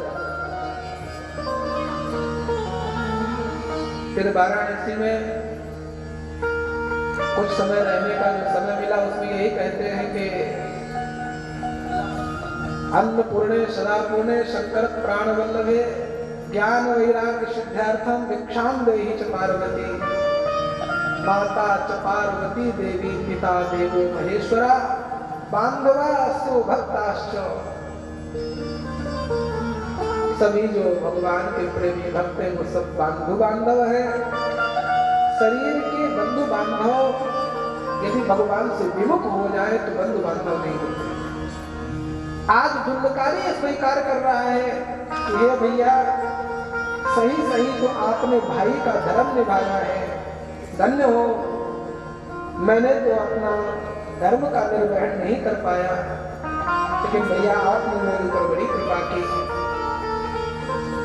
धुंधकारी बांस के 7 ग्रंथियों का भेदन करने के बाद सुंदर विमान प्रकट हुआ। विमान में प्रकट होते ही 2 भगवान के पार्षद विमान में नजर आए। उन्होंने हाथ बढ़ाया, आओ भैया, अंत में लेने के लिए आए, तुम तो हरि दास हो गए हो। धुंधकारी ने अपने भाई गोकर्ण को प्रणाम किया। प्रणाम करके जैसे ही आप चलने लगे, उसी समय आपने अपने दिव्य तुलसी माला से विभूषित सुंदर वस्त्र धारण करके, कंठी धारण करके, तिलक धारण करके, भगवत स्वरूप होकर के भगवान के विमान पर बैठने लगे। महाराज गोकर्ण ने प्रार्थना किया कि हे पार्षदों, क्या भगवान के यहाँ भी भेद है? श्रोता यहाँ इतने लोग बैठे थे, विमान में क्या आपके एक ही के लिए जगह आई है? क्या एक ही सीट लेकर आए हैं? बोले नहीं भैया, विमान तो इतना बड़ा है कि आप सारा नगर श्रोता बन के बैठ जाए, इतनी जगह है। लेकिन आपके यहाँ समय तो सबने पास किया है, सुना तो केवल आपके भाई धुंधकारी ने ही है। इसने सुना भी है, सुन करके उसका मनन भी किया है, इसका चिंतन करके निरध्यासन किया है। और सुनने का फल यही है कि जिस जीव का जब उद्धार होना होता है ना, तो जीव सहज ही तुलसी का प्रेमी हो जाता है।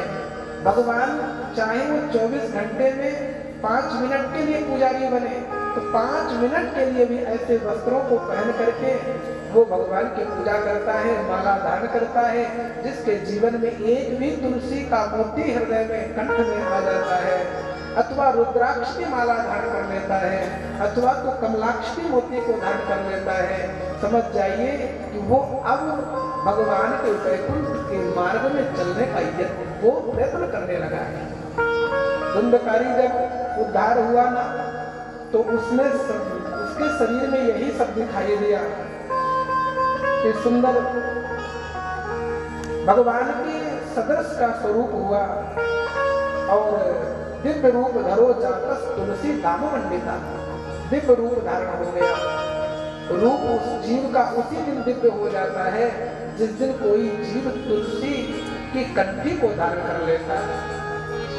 जैसे ब्राह्मण के जीवन में जनेऊ महत्वकारी है, और जनेऊ जो धारण करने में वैसे तो अपने को पंडित जी कहने में कहीं कमी नहीं लगती, पर 2 ग्राम के जनेऊ धारण करने में बड़ा संकोच लगता है, बड़ा झंझट लगता है। 2 ग्राम का भी नहीं होगा। ये शिखा को धारण करने में, तिलक धारण करने में, बोले क्यों नहीं धारण करते? बोले पंडित जी धारण तो कर सकते हैं, लेकिन क्यों नहीं करते? बोले पड़ोसी जी ने नहीं देंगे, कहेंगे तिलक कब से लगाने लगे, चोटी कब से रखने लगे। बोले महाराज शर्म आती है, झूठ बोलने में शर्म नहीं आई। उल्टे सीधे रास्ते, उल्टी सीधी अखाद्य वस्तुओं को खा करके यहाँ तक, कहाँ तक कहें, रघुनाथ जी के दरबार में भी आते हैं तो मुंह पूरा भर के आते हैं कि एक आध छिपे हम पड़ जाते हैं। उनसे लगता है भगवान रघुनाथ जी बचाइए, नजदीक ना आए। उन सब बातों में भय नहीं लगता, उन सब बातों में उन्हें दर्द नहीं होता, पर रघुनाथ जी के इन लीला, इन स्वरूप को धारण करने में उन्हें बड़ा दुख होता है। इसलिए मैं ये कहूँ कि चाहे कोई शिव भक्त हो, चाहे कोई वैष्णव भक्त हो, आचार्य चरण भगवान वेद व्यास भगवान कहते हैं, भगवान श्री विष्णु पुराण में उद्धृत करते हैं कि एक भी मोती कंठ में जो धारण कर लेता है, सर्व तीर्थे स्नातम भवति तेन न संशय, उसे सभी तीर्थों के स्नान का फल प्राप्त हो जाता है। यज्ञोपवीत वर्धारये कंठे तुलसी मालिका, यज्ञोपवीत वर्धारये कंठे तुलसी मालिका, क्षणार्धम तत् विहीनो ही विष्णुद्रोही भवे नरः। कोई कहे हम वैष्णव हैं या हम भगवान शिव के भक्त हैं और भगवान के चिन्ह ना हो, तो भगवान का भक्त नहीं, द्रोही। मैं नहीं कहता हूँ, बुरा मत मानना, विष्णुद्रोही भवे नरः। अभी हमारी जो कथा की रानी साहिबा, हमारी परीक्षितानी जी जो है, श्री पाठक जी की लक्ष्मी जी, तो परीक्षित रानी साहिबा ही कहेंगे, राजा साहब रहते, इन्होंने प्रश्न एक रखा है कि मूर्ति के दर्शन कैसे किए जाए। वैसे तो हमारा विचार था हम कल परसों देते उत्तर, लेकिन बात आई है तो मूर्ति के दर्शन से पहले अपनी मूर्ति को संभाल ली जाए कि मूर्ति कौन सी है, किस मूर्ति का दर्शन आप करना चाहते हैं, जिसका आप दर्शन करना चाहते हैं।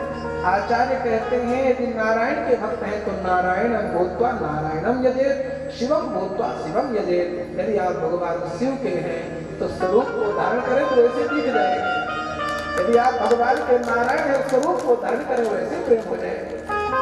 और आपके प्रश्न का सही उत्तर तो यही है कि ठाकुर के चरणार विंदों में अपनी दृष्टि रखें और एक बार छवि का दर्शन करके इस छवि को हृदय में बिठाकर फिर घर में जो मिले मिनट 1.5 मिनट उसमें फूल चंदन वाली पूजा चाहे कोई कर ले, आप तो बस ध्यान बता रहे हैं जैसे दर्शन करना है।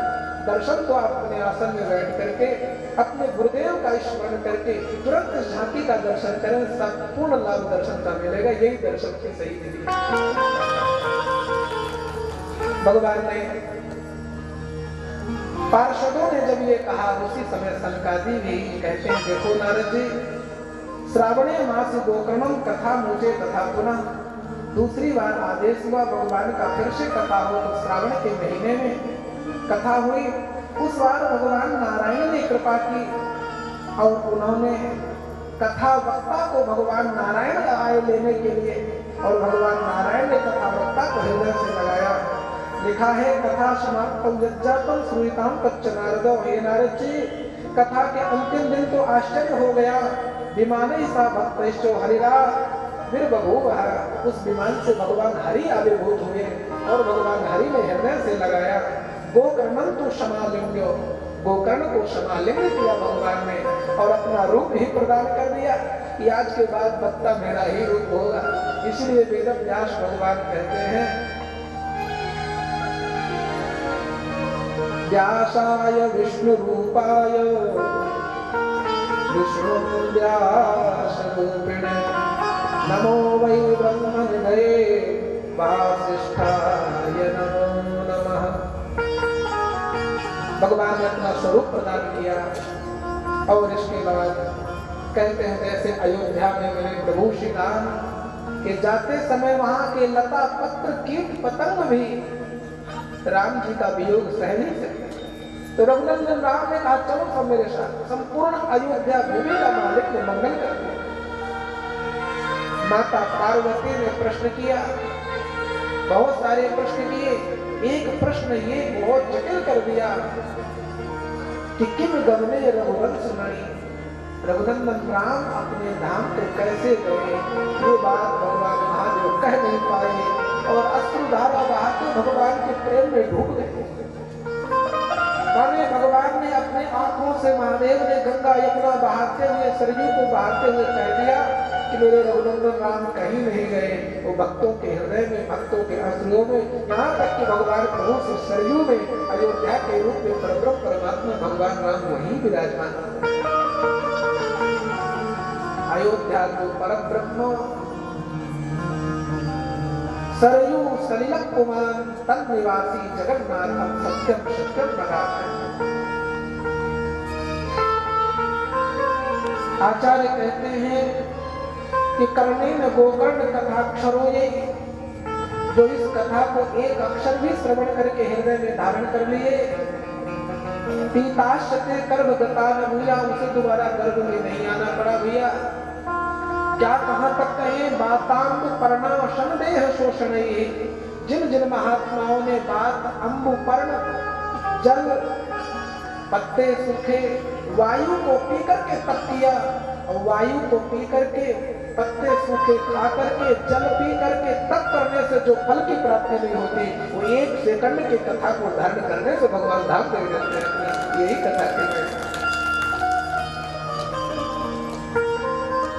कहते हैं महाराज, चित्रकूट में शांडिल्य मुनि इस कथा का गायन कर रहे हैं। लिखा है, इतिहास निमं पुण्यम शांडिल्यो मुनीश्वरः पठते चित्रकूटस्थो भगवान् ब्रह्मानंद परिप्लुता।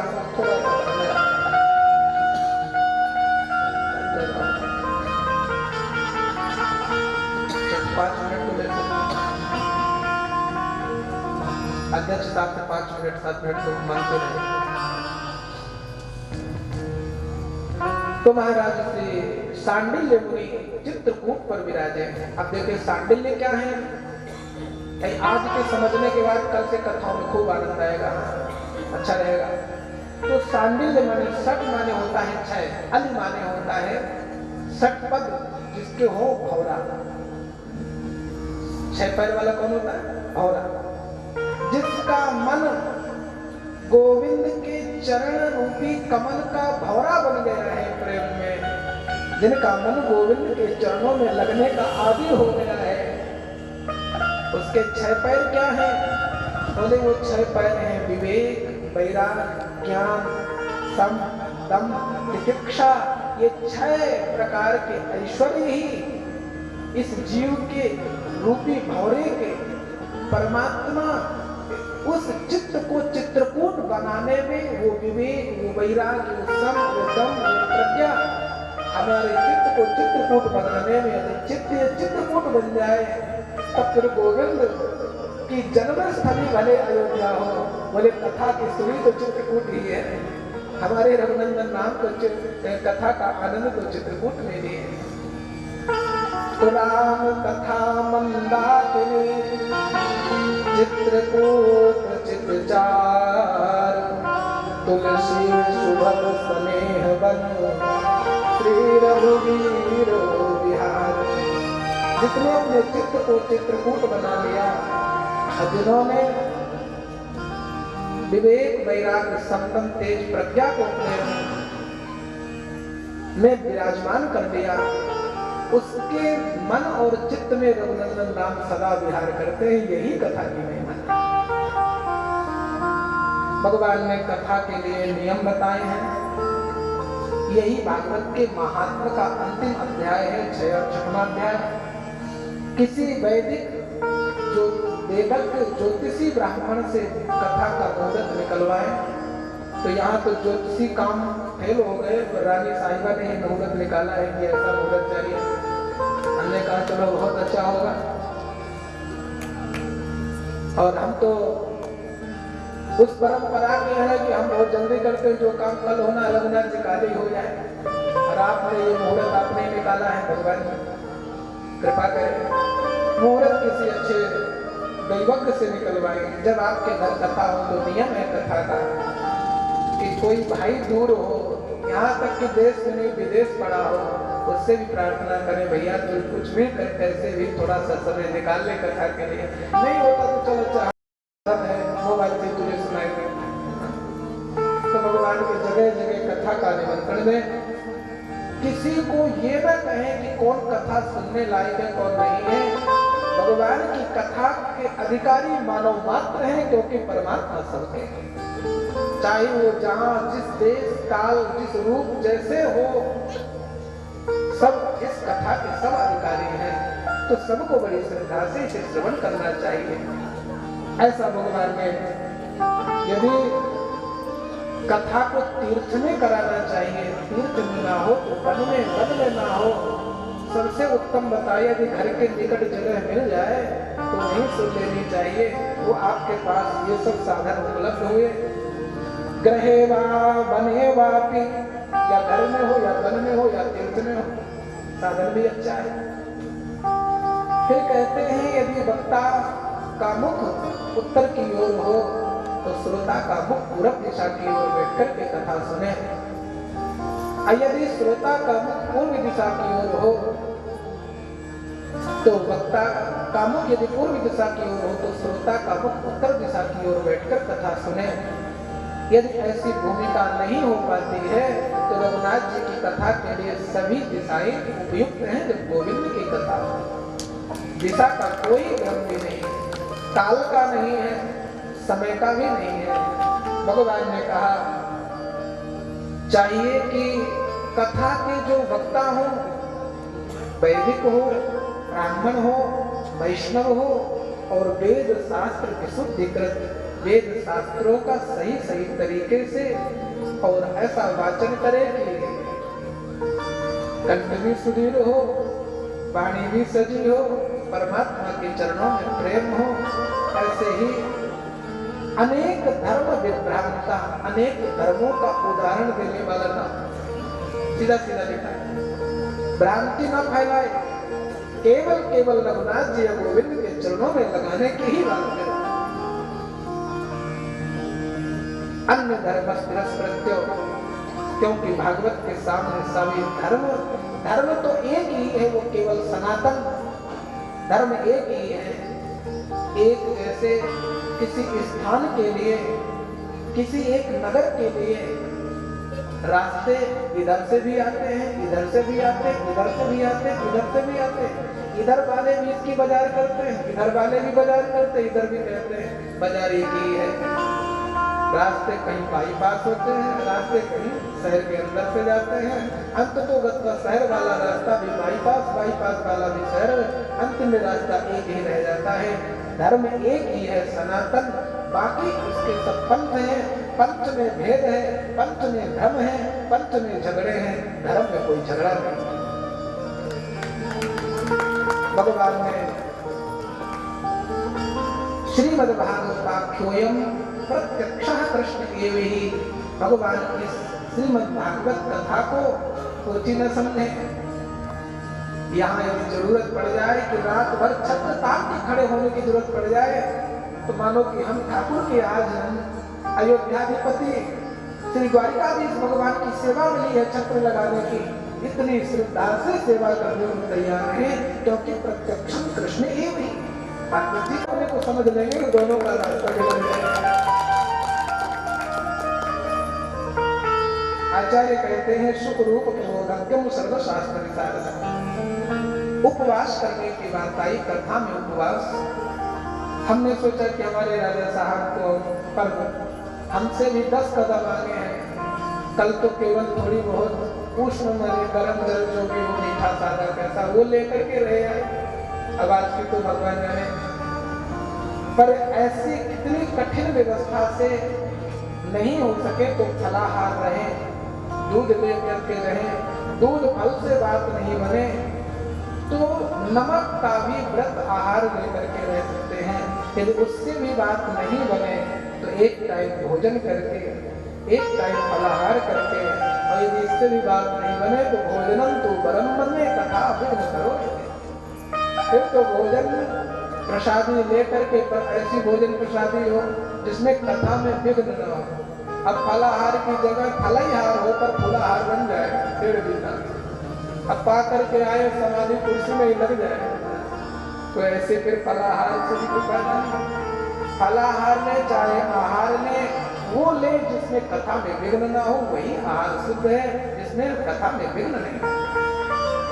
समाधान है, कोई हारी बीमारी हो फलाहार रहे, कथा में विघ्न तभी पड़ जाए, कोई शरीर कमजोर हो जाए, चित्त बुद्धि फल में लगी रहे, याद बार बार आए, कम महाराज विश्राम करें तो थोड़ी बहुत भेंट मारे पानी भेंट हो जाए, तो उससे भी कोई फायदा नहीं। तो भगवान ने कहा कि सत्य शौच और दया का इन सब का भी पालन करें। नवरात्र जैसे भी और किसी भी प्रकार की माता का भी निषेध भागवत कथा में नहीं किया गया है। सबका अधिकार भगवान फिर से दे रहे हैं। भगवान कहते हैं कि ये संगीता पारमहंसियों की संगीता है, और नारद जी ने कहा मैं धन्य हुआ, आपने बड़ा कृपा की। कथा में बैठने के नियम बताए हैं, कथा में कैसे बैठना चाहिए। यदि वैसे तो कथा से ऊंची गद्दी इसीलिए बनाई जाती कि इससे कोई ऊंचे में न बैठ सके। कथा की बराबरी में भी बैठने का, व्यास गद्दी से बराबरी में बैठने का अधिकार नहीं है। चाहे कोई कितना भी प्रेमी हो, सोचे छत में बैठ के सुन लेंगे, वो भी प्रेम का उल्लंघन होगा। कथा को पीछे बैठ के नहीं सुनना चाहिए। कथा में कभी इस प्रकार नहीं बैठना चाहिए, ये दरिद्र आसन होता है। इंद्र भी इस आसन में बैठे तो पदच्युत हो जाता है। कभी कथा में या संत या गुरु या पिता के सामने इस पैर को इस पैर में रख करके अथवा इस पैर को ऐसे भी नहीं बैठना चाहिए। कथा में बैठने के लिए सुख आसन हो, वो सुख आसन चाहे सामने जैसे बैठे हमारे ऐसा हो, चाहे राजा साहब जैसा हो, जिसमें आपको सुख सुविधा 4 घंटे की कथा में विघ्न ना हो, ऐसा आसन ही सर्वश्रेष्ठ आसन है जिसमें आपको दुख नहीं। वैसे तो स्वास्तिक, पुंडरी और गौमुख आसन कहा है। स्वस्तिक माने सुखासन, और एक गो आसन है जो इस प्रकार के बैठ करके भी, ऐसा आसन पद्मासन लगा करके भी, बहुत सारे आसनों का वर्णन किया। लेकिन सुख आसन में बैठ करके भगवान की कथा कहनी सुननी चाहिए। लेकिन महाराज ने एक आसन तो बताया ही नहीं। अब कई बार पैर दर्द हो तो उधर या इधर कर लो। बहुत लोगों को लगे चलो कोई बात नहीं, सामने बैठे हैं, कहाँ इधर मुंह करें तो गद्दी एक तरफ पैर करें, ऐसा भी कोई आसन नहीं लगाए। तो भगवान के बड़ी मर्यादा का पालन करें। आमने सामने से निकले भी ना तो थोड़ी झुक के निकले, सामने से आए तो हाथ जोड़ करके आए। भगवान की कथा हो तो भगवान का चिंतन करके सुने। आरती और प्रसादी हो तो बड़ी श्रद्धा से उसे धारण करें। नहीं मिले तो 10 मिनट प्रतीक्षा कर लें। इस बात में अरे गए साहब प्रसाद तक तो पूछा नहीं, पूछ लेकर के कोई कथा में नहीं आए, अपनी अपनी पूछ अपने घर में टांग करके आए। यही कथा की व्यवस्था बनाए रखना ही हम सबका धर्म होता है। इसी के साथ भगवान ने कहा कि इस कथा को सुना करके महाराज सब जीव जगत का मंगल कर दिया। महाराज गोकर्ण ने जब तीसरी बार कथा सुनाई तो 12 भागवत प्रकट हो गए। प्रहलाद, नारद, पराशर, पुंडरीक, व्यास सब प्रकट होकर के भगवान की कथा का आनंद लिए। और इस कथा को सुनते ही श्री यमराज जी ने कहा कि देखो आज जो कथा में बैठे हैं जिनका मन लग गया है धोखे से इनके कभी आसपास चक्कर भी मत मारना। ये सत्य कहते हैं, इस कथा के हम प्रमाणिक हैं, हम उदाहरण हैं कि ये परमात्मा की कथा के आसपास कोई निकल जाए ना उन जीवों का भी भगवत धाम प्राप्त हो जाता है। ऐसा आकर के सब पुरुष मपीछ पास हंसता, अपने पार्षदों के हाथ में पास रस्सी का बंधन देख करके यमराज जी ने कान में कहा कभी कथा के आसपास मत चले जाना, कभी चाहे झूठा ही कोई बैठा हो, मृत्यु उसकी आ गई हो, झूठे कथा के नाम में आया हो, चाहे 4 घंटे सोया ही हो, अब आपको घबराइएगा नहीं, सोने की भी बात आ गई। यदि भले ही आकर के नींद लग जाए तब भी घर की नींद से तो अच्छा ही होगा। घर में सोओगे, संसार के सपने देखोगे, कथा में आओगे तो कम से कम ये तो होगा कथा में आए, सो गए, 4 लोग देखेंगे तो ग्लानि होगी, अरे राम राम दुनिया के लोग कथा सुने हम सो गए। उस ग्लानि में भी फल है, उस ग्लानि में भी पुण्य है। यही कथा की इतनी दयालु कथा। इसी के साथ वाणी को विराम करेंगे। कल भागवत का शुभारंभ प्रथम स्कंद से, जिस प्रथम स्कंद से 12 स्कंद तक के बीच में 18,000 श्लोकों का वर्णन किया। 6 प्रश्न महात्मा जी लोगों के हो गए।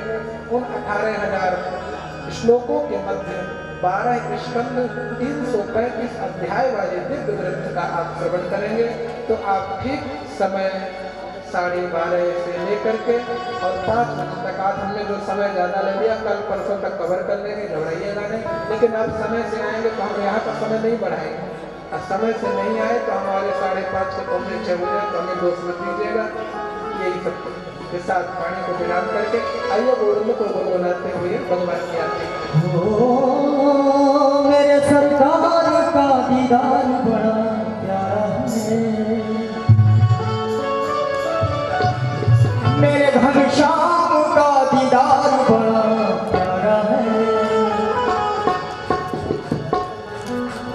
कृष्ण बड़ा प्यारा गोविंद प्यारा है, बड़ा प्यारा मेरे सरकार का दीदार बड़ा प्यारा है, मेरे सरकार का दीदार बड़ा प्यारा है, मेरे घनश्याम का दीदार बड़ा प्यारा है, कृष्ण बड़ा प्यारा गोविंद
शांति शांति शांति रोग शांति शांति विश्वेति शांति ब्रह्म शांति सर्वगुण शांति शांतिरेव शांति सामा शांति रेति हस्ते पुष्पाण्यादाय मंगलपुष्पांजलि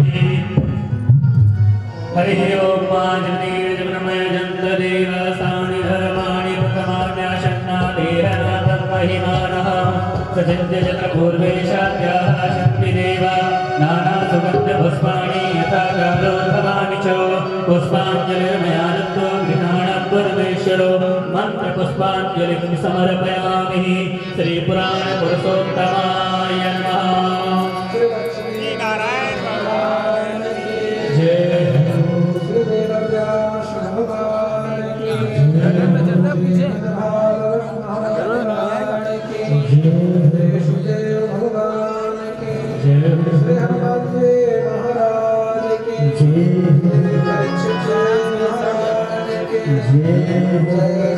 श्री सीता जय जय श्री राधे नमः।